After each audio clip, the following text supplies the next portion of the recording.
다리오 왕 제2년 9째 달 24일에 여호와의 말씀이 선지자 학개에게 임하니라. 이르시되 만군의 여호와가 말하노니 너는 제사장에게 율법에 대하여 물어 이르기를 사람이 옷자락에 거룩한 고기를 쌓는데 그 옷자락이 만일 떡에나 국에나 포도주에나 기름에나 다른 음식물에 닿았으면 그것이 성물이 되겠느냐 하라. 학개가 물음에 제사장들이 대답하여 이르되 아니니라 하는지라. 학개가 이르되 시체를 만져서 부정하여진 자가 만일 그것들 가운데 하나를 만지면 그것이 부정하겠느냐 하니 제사장들이 대답하여 이르되 부정하리라 하더라. 이에 학개가 대답하여 이르되 여호와의 말씀에 내 앞에서 이 백성이 그러하고 이 나라가 그러하고 그들의 손에 모든 일도 그러하고 그들이 거기에서 드리는 것도 부정하니라. 아멘. 기도하시겠습니다. 주님, 이 시간을 통해서 하나님의 축복을 받기 위해서 우리가 해야 할 하나님 앞에서 가장 중요한 것이 무엇인지를 깨닫는 은혜의 시간이 되기를 원하오며 예수님의 이름으로 기도드리옵나이다. 아멘. 우리가 학개서의 시대적 배경을 보면 BC 537년 바사왕 고레스의 포로 귀환 칙령에 따라서 제1차 포로 귀환으로 예루살렘에 돌아온 유다 백성들은 무엇보다도 먼저 예루살렘에 제단을 쌓고 예루살렘으로 돌아온 이듬해인 BC 536년부터 제2성전의 기초를 놓기를 시작을 했습니다. 그러나 유다가 멸망당한 후 70년 동안 이미 예루살렘에 정착하여 거주하던 사마리아인들은 새롭게 등장한 유대인들의 세력을 견제하기 시작했으며 결국 유다 세력의 본거지가 될 예루살렘 성전 재건을 방해하기에 이르게 되었던 것입니다. 그래서 바사 제국 캄베세스 왕 때 사마리아인의 방해로 성전 공사가 중단이 되었던 것입니다. 그들의 방해로 말미암아 예루살렘 제2성전 재건은 기초가 놓여진 후 16년 동안이나 방치되기에 이르렀던 것입니다. 그러다가 오랜 침묵을 깨고 BC 520년 다리오 1세 2년에 학개와 스가랴 선지자가 등장하여 성전 재건 사업을 독려하여 촉구함으로써 제2성전 재건이 다시 시작되었으며 결국 성전 재건이 재개된 지 약 4년 만인 다리오 1세 6년에 BC 516년에 완공을 보게 되었던 것입니다. 이 학개의 예언은 백성들 하여금 성전 재건을 촉구하여 백성들을 격려하는 내용으로 함축되어 있는 것을 우리가 보게 됩니다. 학개는 스가랴, 말라기, 다니엘, 에스겔과 함께 포로 후 선지자로서 학개는 포로 귀환 이후 유다 백성들이 성전을 재건하다가 외부의 압력 때문에 성전 건축이 중단되자 점차 성전 재건에 대한 열의를 상실하고 일상적인 생활에 급급하게 되었을 때 지도자들과 백성들의 영적인 무기력을 책망하고 새롭게 하나님의 일에 헌신할 것을 촉구를 하였던 것입니다. 이런 학개의 예언 사역은 성공적이어서 마침내 귀환한 백성들의 지도자인 스룹바벨에 의해서 성전의 준공은 이루어졌던 것입니다. 이런 역사적 배경 속에서 선포된 학개의 예언은 물론 당시 성전의 재건을 격려하기 위한 것이 1차적인 목적이었지만 그의 예언은 단순히 눈에 보이는 예루살렘 성전을 뛰어넘어서 장차 세워질 더 영광스러운 성전과 종말의 날을 바라보고 있는 것을 우리가 보게 되는 것입니다. 즉 귀환한 유다 백성들이 재건한 성전이 눈으로 보기에는 솔로몬 성전보다 초라했지만은 그 재건된 성전의 나중 영광이 이전 영광보다 크리라고 말하면서 그것은 이 새로운 성전이 하나님의 영광이 충만히 임재할 것이기 때문이라고 말하고 있는데 이것은 장차 메시아 즉 예수 그리스도께서 이 새로운 성전에 임하실 것이기 때문인 것입니다. 그리고 학계는 스룹바벨을 중요하게 취급하고 있는데 이 역시 스룹바벨이 다윗의 후손으로서 성전을 재건하는 일을 함으로써 장차 다윗 언약에 따라서 영원한 성전을 건축하실 메시아의 모형이기 때문이었던 것입니다. 그러므로 이 학계서는 건물로서의 성전 건축의 중요성을 말하는 것이 아니라 그 성전이 그리스도의 오심을 준비하는 것이기 때문에 중요함을 선언하고 있는 것입니다. 학계의 이 사랑하는 성도 여러분, 유다 백성들이 새로 건축하는 성전에 대해서 영광스럽지 못하게 생각한 데에는 그 외형의 초라함뿐만 아니라 그 성전에 반드시 있어야 할 언약궤가 없었다는 사실도 중요한 이유였던 것입니다. 그들이 바벨론에서 돌아올 때 성전의 기물들을 다시 갖고 오기는 했지만은 그 가운데 언약궤는 빠져 있었고 그 언약궤는 어디에 있는지 알 길이 없었던 것입니다. 그들의 생각으로는 지성소에 있는 언약궤는 성전의 핵심적 요소로서 그런 언약궤가 새로운 성전에는 없다는 사실 때문에 그들은 실망스럽게 생각을 했던 것입니다. 그러나 그것은 잘못된 생각이었던 것입니다. 왜냐하면 이미 예레미야는 때가 되면 사람들이 언약궤를 기억하지도 않고 찾지 않을 때가 오리라고 말했는데 우리가 예레미야서 3장 16절 말씀에 보면 예레미야서 3장 16절 말씀에 보면 여호와의 말씀이니라 너희가 이 땅에서 번성하여 많아질 때에는 사람들이 여호와의 언약궤를 다시는 말하지 아니할 것이요 생각지 아니할 것이요 기억하지 아니할 것이요 찾지 아니할 것이요 다시는 만들지 아니할 것이라 이렇게 말씀하고 있습니다. 그것은 새 언약이 세워지고 성전과 언약궤의 실체이신 그리스도가 오시면 그림자와 모형으로서의 성전의 기물들은 무용지물이 될 것이기 때문이었던 것입니다. 오히려 새로운 성전에 법궤가 없다는 것은 그 언약궤가 없다는 것은 이제 그 실체가 되는 예수 그리스도를 막기 위한 준비였다고 할 수가 있는 것입니다. 사랑하는 성도 여러분, 이 바벨론 포로 생활에서 돌아온 유다 백성들은 우선순위를 잘못 설정했던 것입니다. 그들은 성전 재건은 뒤로 한 채 자기 집을 짓고 자기 농사를 짓는데 몰두했던 것입니다. 그러자 하나님의 축복이 임하지를 않았던 것입니다. 하나님의 축복이 임하지를 않았습니다. 이 학계서는 그 잘못된 우선순위를 바로잡는 내용으로 되어 있는데 우리는 하나님 앞에서 가장 중요한 것을 먼저 붙들어야 한다는 것입니다. 붙들어야 한다는 것입니다. 그래야 나머지 문제들도 쉽게 해결될 수 있다는 것입니다. 유다 백성들은 70년간의 포로 생활에서 돌아와서 성전을 재건하고 있었습니다. 그러나 그들은 성전이 필요한 이유를 정확히 몰랐기 때문에 그 성전이 왜 필요한지를 정확히 몰랐기 때문에 핑계만 생기면 주저앉으려 했고 포기하려고 했던 것입니다. 이때 하나님께서는 유다의 제사장들에게 두 가지 질문을 던짐으로써 성전이 왜 필요한 이유인지를 깨우쳐 주려고 하셨던 것입니다. 성전이 왜 필요한가를 깨우쳐 주려고 하셨던 것입니다. 하나님의 첫 번째 질문, 성전이 필요한 이유를 깨우치기 위해서 하나님께서 첫 번째 질문은 거룩한 고기에 대한 것이었습니다. 거룩한 고기에 대한 것이었습니다. 여기에서 우리가 거룩한 고기라는 것은 하나님께 바치는 제물을 가리키는 것입니다. 제물 중에는 사람이 먹을 수 있는 고기와 남김없이 태워서 드려야 하는 고기가 있었습니다.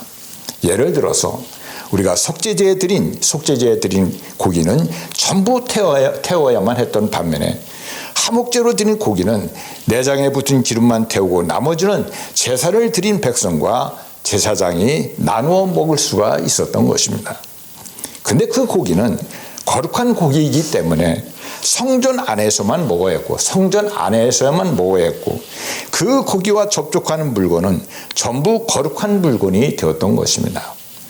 여기에서 우리가 거룩하다는 것은 하나님께 바쳐졌기 때문에 다른 용도로는 쓸 수 없다는 것을 뜻하는 것입니다. 일단 하나님께 바친 것은 다른 용도에 쓸 수 없었고 쓸모가 없어진 후에는 완전히 폐기해야 했던 것입니다. 지금 하나님께서는 그 거룩한 고기 자체가 아니라 거룩한 고기를 싼 옷이 다른 물건에 닿았을 때에도 그 물건이 성물이 되겠느냐고 묻고 계신 것입니다.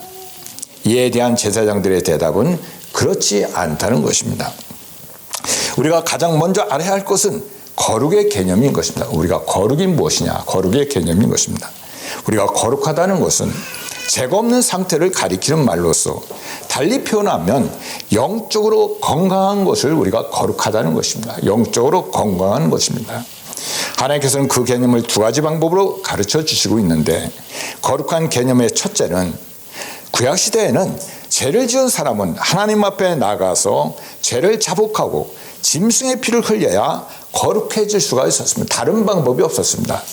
하나님 앞에 나아가서 죄를 자복하고 짐승의 피를 흘려야 반드시 거룩해질 수가 있었던 것입니다. 즉, 죄를 용서받고 영혼의 건강을 되찾는 길은 오직 하나님 앞에 나아가 제사 드리는 일뿐이었다는 것입니다. 다른 것으로는 거룩해질 수가 없다는 것입니다. 두 번째로, 거룩의 개념은 두 번째는 이 일에 사용되는 물건이나 사람은 전부 기름을 발라서 절대 다른 용도에 사용하지 못하게 하였던 것입니다. 그러니까 성전은 다른 일에 쓰일 수 없었고 제사장도 다른 직업을 가질 수가 없었던 것입니다. 제사에 쓰이는 그릇도 깨트리면 깨트렸지 절대 사적인 용도에는 쓸 수가 없었던 것입니다. 이처럼 하나님께서는 제 용서는 오직 하나님의 은혜로 이루어지는 것으로서 인간적인 방법은 전혀 개입될 수 없음을 보여주시고 있는 것입니다. 사랑하는 성도 여러분, 거룩한 고기에 다른 것은 성물이 되어도, 거룩한 고기에 닿은 것은 성물이 되어도, 그 고기를 싼 의복에 닿은 것은 성물이 되지 않는다는 사실이 왜 중요하냐 한 것입니다. 왜 중요하냐? 이스라엘 백성들은 예루살렘이 함락되면서 성전을 잃어버렸습니다. 그것은 하나님 앞에 거룩해질 수 있는 길을 잃어버렸다는 것입니다. 거룩할 수 있는 길이 없어진 것입니다. 이를테면 유다 백성들은 미리 병원 없이 신음하는 유다 백성들은 마치 병원 없이 신음하는 환자들과 같았던 것입니다. 성전 없이 병든 영혼들이 여기저기에 신음하고 있었던 것입니다. 그런데도 그들은 성전이 왜 필요한지 그 이유를 몰랐다는 것입니다. 유다 백성들은 70년간 포로 생활을 하면서 억지로 강제로 하는 일에 익숙해져 있었던 것입니다. 그래서 영혼의 건강을 되찾아야 하겠다는 의욕도 없었고 하나님께 나가야 할 필요성도 잘 느끼지 못했으며 조그만 어려움이 닥쳐도 쉽게 포기하고 주저앉으려고 했던 것입니다. 그래서 그들은 성전의 재건을 뒤로 한 채 자기 집을 짓고 자기의 농사를 짓는데 몰두했다는 것입니다. 그러므로 성전이 없었기 때문에 하나님 앞에 거룩해질 수 있는 길을 잃었던 것입니다. 영혼이 건강한 사람의 특징은 자신의 존귀함을 알기 때문에 절대 죄와 손잡지 않는다는 것입니다. 영혼이 건강한 사람의 특징은 죄와 손잡지 않는다는 것입니다. 아무리 어려운 일이 닥쳐도 낙심하거나 좌절하지 않는다는 것입니다. 자기 자신만 그 어려움을 이겨내는 것이 아니라 다른 사람들까지도 위기에서 건져낸다는 것입니다. 사랑하는 성도 여러분, 영혼을 치료할 수 있는 곳은 바로 성전 한 곳, 교회 한 곳뿐인 것입니다. 우리의 영혼을 치료할 수 있는 곳은 성전, 즉 교회 한 곳뿐인 것입니다. 그러나 하나님께서 던지시는 질문이 교회만 왔다 갔다 하고 믿음 좋은 사람들과 식사만 같이 한다고 해서 병든 영혼이 치료될 수 있겠느냐 하는 것입니다. 아니라는 것입니다. 그런 식의 접촉으로는 치료될 수가 없다는 것입니다. 그래서 거룩한 고기에 닿은 것은 성물이 되어도 그 고기를 싼 의복에 닿은 것은 성물이 되지 않는다는 사실, 즉 오직 하나님 앞에 나아가 제사를 드리는 일뿐. 그러므로 우리가 우선적으로 성전 재건에 힘써야 한다는 것을 말씀하고 있는 것입니다. 이제 하나님께서 성전이 필요한 이유를 깨우치기 위해서 두 번째 질문을 던지시고 있습니다. 두 번째 질문을 던지시고 있는데, 거룩한 고기가 아니라 시체를 만진 사람이 국을 만진다든지 포도주를 만지면 어떻게 되겠느냐 하는 것입니다. 제사장들은 그것들도 역시 부정해진다고 대답을 하고 있습니다. 즉 거룩한 것은 잘 전염되지 않지만은, 우리가 거룩한 것은 잘 전염되지 않지만은 죄는 작은 접촉으로도 급속히 전염이 된다는 것입니다. 그래서 황폐한 성전을 방치해두는 불경건한 사람이, 백성이, 황폐한 성전을 방치해두는 불경건한 백성이 제물만 드린다고 하여 성결해지는 것이 아님을 비유적으로 이렇게 지적하는 내용의 말씀인 것입니다. 근본적으로 하나님께 대한 자세가 불경건한 상태에서는 아무것도 제대로 이루어질 수 없다는 것입니다. 시체를 만져서 더러워진 자는 그 손으로 무엇을 만지든지 다 더러워진다는 것입니다. 선지자는 이런 비유를 통해서 하나님께 대한 근본적인 성결의 자세가 중요함을 가르치면서 우선적으로 성전 재건에 힘써야 함을 우리에게 강조하고 있는 말씀인 것입니다. 한 번 죄를 범한 백성, 한 번 죄로 망한 백성은 쉽게 거룩해지지가 않는 것입니다. 유다 백성들은 바벨론의 포로로 잡혀갔다가 돌아왔다고 해서 저절로 거룩해질 수가 없었던 것입니다. 저절로 거룩해질 수가 없었습니다. 그들은 이미 오염된 상태, 부정해진 상태에서 돌아온 것입니다. 그렇다면 그들은 무슨 일을 가장 먼저 해야 하느냐? 바로 영혼을 치료받는 일을 가장 먼저 해야만 했던 것입니다. 영혼을 치료받는 유일한 길은 계시의 말씀을 듣는 것입니다. 우리가 영혼을 치료받는 유일한 길은 계시의 말씀을 듣는 것입니다. 이것 외에는 다른 방법이 우리에게 없는 것입니다. 하나님의 말씀만이 병든 영혼을 치료할 수가 있는 것입니다. 그런데 문제는 하나님의 백성들조차 이 말씀을 좋아하지 않는다는 것입니다. 모두들 세상에서 출세하고 성공하기를 좋아하지, 말씀 듣고 치료받기를 좋아하지 않는다는 것입니다. 그러니까 교회로부터 은혜가 막혀서 사회가 이러한 중병에 걸리게 되는 것입니다. 교회에서 바른 말씀이 선포되면 우리 영혼의 상태를 제대로 진단받을 수가 있는 것입니다. 하나님의 말씀은 엑스레이와 같아서 겉은 멀쩡해 보여도 속은 병들어 있는 우리의 실상을 분명하게 우리에게 보여주시는 것입니다. 그래서 말씀이 선포되면 자기 영혼의 심각한 상태를 깨닫고, 하나님 나를 도와주시옵소서, 내 영혼을 고쳐주시옵소서 하고 부르짖게 되는 것입니다. 이렇게 바른 말씀을 듣고 영혼의 건강을 되찾으면 가난이나 질병 같은 외적인 어려움은 우리에게 문제가 되는 것이 아닙니다. 문제가 되지 않는 것입니다. 어떤 상황에서든지 긍정적으로 우리가 반응하고 믿음으로 우리가 이겨낼 수가 있는 것입니다. 이런 사람들이 늘어나면 사회가 썩을래야 썩을 수가 없는 것입니다. 그런데 유다 백성들은 그 중요성을 깨닫지 못했던 것입니다. 70년간 노예 생활에 젖은 자신들의 모습을 정상적인 것으로 생각하면서 치료받을 생각조차 하지 않았다는 것입니다. 우선 성전을 짓고 말씀 들을 생각을 하는 대신, 성전을 짓고 말씀을 들을 생각하는 대신 자기 집을 짓고 농사 지을 생각만 했다는 것입니다. 하나님께서는 그들의 진정한 상태를 보여주시면서 영혼부터 치료받으라고 말씀하고 계신 것입니다. 그래야 하늘이 열리고 땅이 열린다고 말씀하고 계신 것입니다. 구약시대에 하나님께서는 여러 가지 규정을 통해서 영적인 독소의 존재를 우리들에게 가르쳐 주셨습니다. 예를 들어서 사람의 시체를 만진 자는 부정한 것으로 간주했습니다. 눈에 보이지 않지만은 시체에는 많은 병균이 있기 때문인 것입니다. 또 들판에서 저절로 죽은 짐승도 부정한 것으로 여겨서 먹지 못하게 하셨던 것입니다. 그리고 그런 짐승의 시체를 만진 자도 다른 사람과 접촉하지 못하게 하셨던 것입니다. 이처럼 부정한 것들에 대한 율법의 대책을 격리였습니다. 대책을 보면 격리였습니다.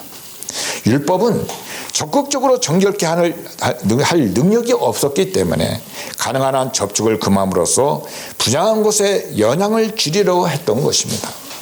마치 응급처치만 해놓고 의사를 기다리는 것과 같았던 것입니다. 그러나 예수님께서는 이것을 근본적으로 치료하기 위해서 오신 의사였습니다.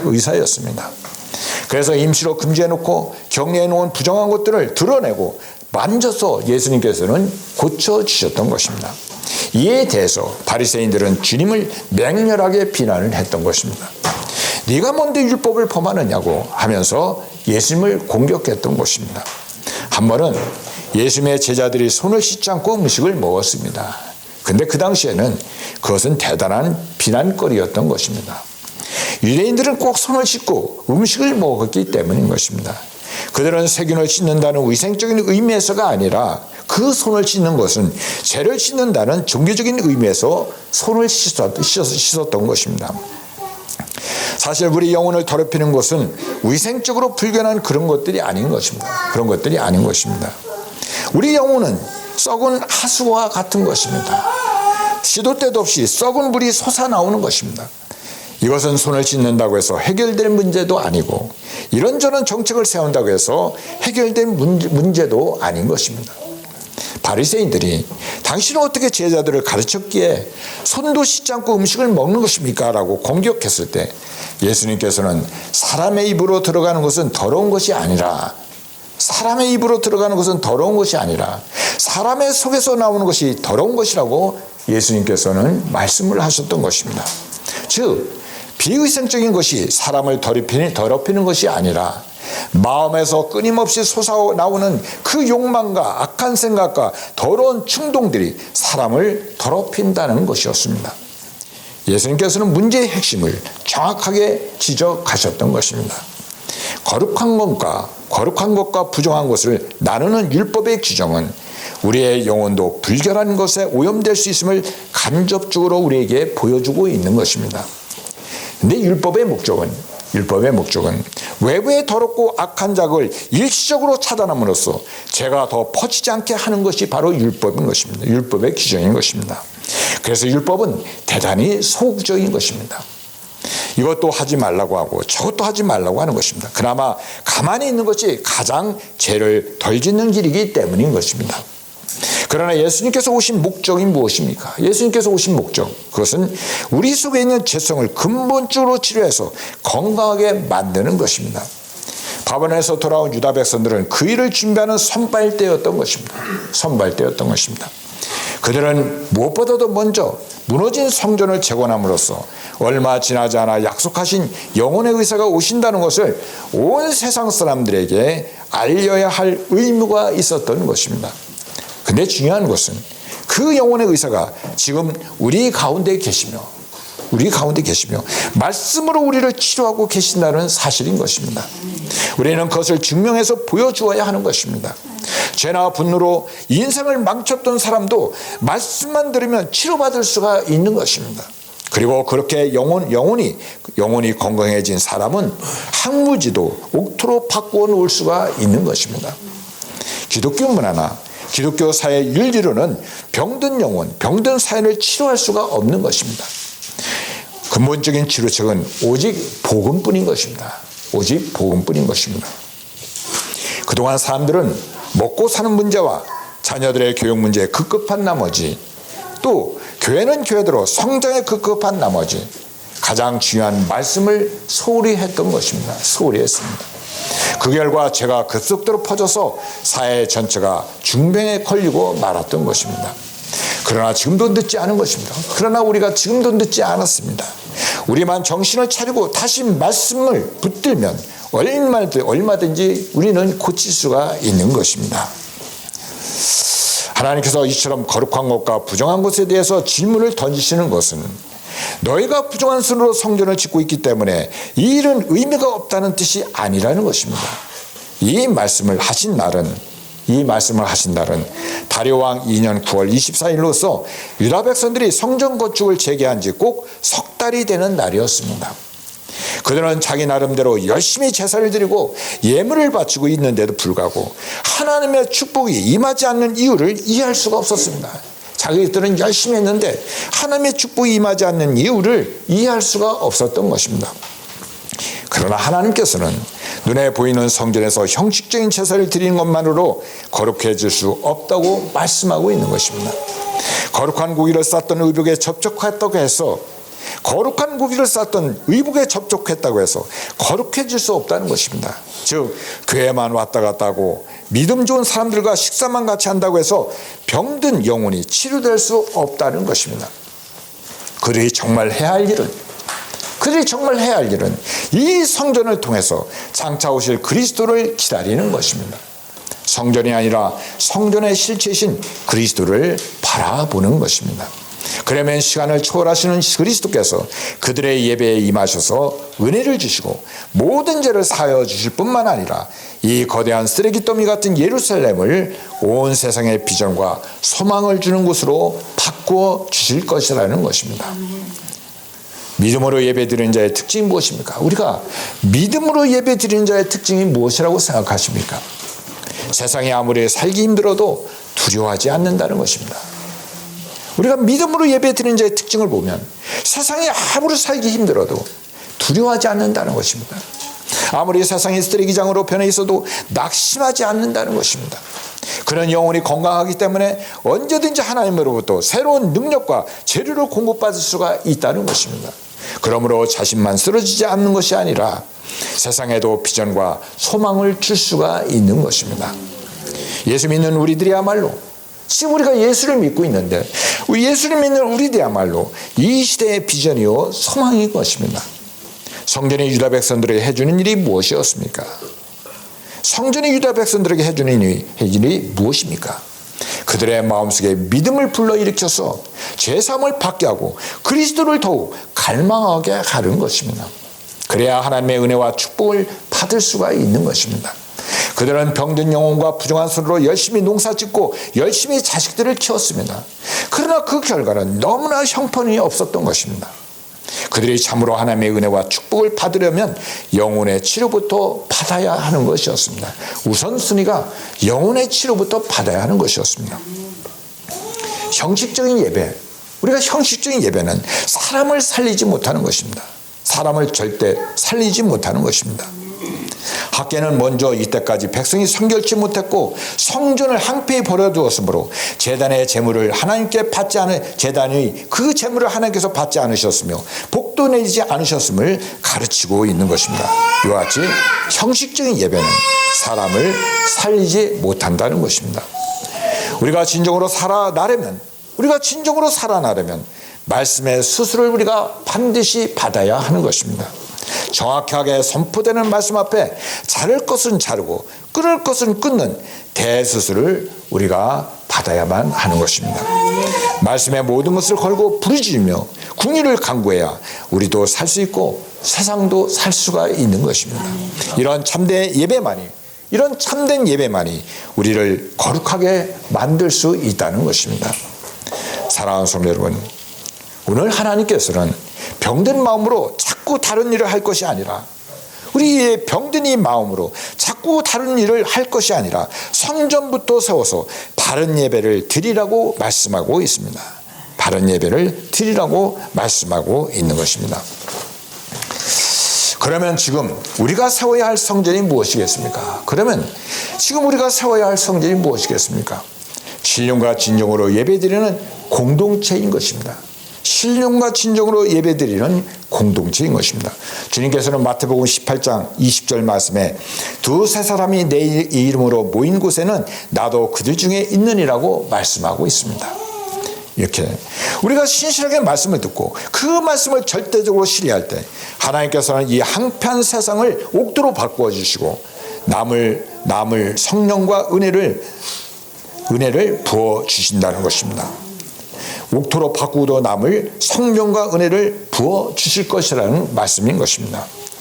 진정한 성전인 믿음의 공동체만이 이 혼란한 시대의 문제를 풀 수 있는 열쇠라는 것입니다.